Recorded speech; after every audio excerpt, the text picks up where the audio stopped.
everybody's gonna be on your business. What's up YouTube? It's your boy Manok once again, and this is Manok Presents Sailor Stories, where I talk about stories when I used to be in the Navy. This is episode 10, Relationships. So I'm gonna be 100% straight with you.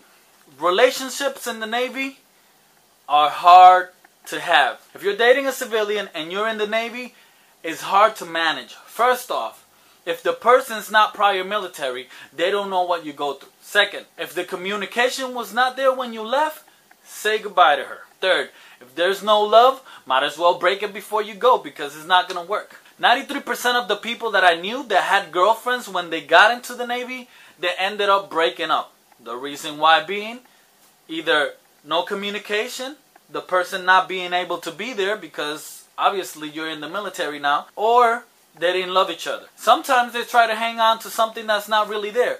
So they make it even harder upon themselves. And I tell them straight up, yo, I'm going to tell you this. If you're not in love with that person, if you don't see yourself in the future with that person, if you're not planning to marry her, might as well leave her right now because it'll save you some time and getting hurt, and it will save her some time and getting hurt. Not only that, you're out to sea for at times 3, 6 months, 9 months. You're deployed, and sometimes the internet doesn't work out to sea and you can't get that email, you can't talk with that person or communicate or any type of stuff like that. So the relationship, if it was not strong to begin with, it's not going to go anywhere. There's a different type of relationship with military and military, which I don't recommend at all. You know, through my experience and the people I've met, I've concluded that it's not a good idea. First off, because everybody's going to be on your business.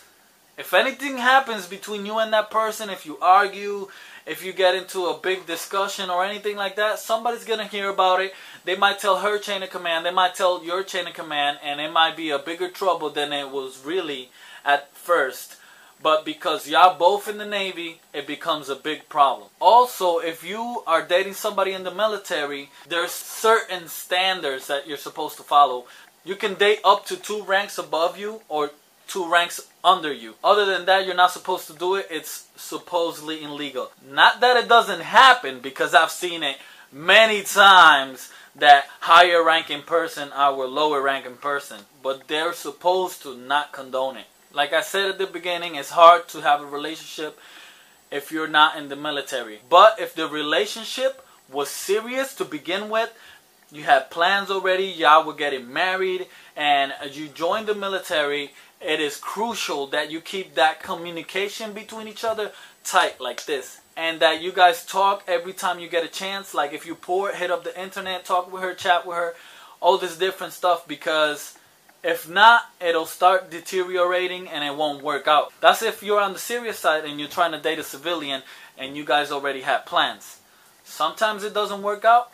In my experience, from what I've seen, like I told you guys, 93% doesn't make it. On the other side, on the military, I've seen couples that have worked it out and the success rate is like a 5%.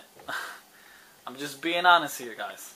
So if you have any plans to join in the military, I could tell you guys about the Navy side. That's basically how the relationships go. Well, that's it for this episode of Manok Presents Sailor Stories. Don't forget to comment, like, and subscribe, and I'll see you guys around.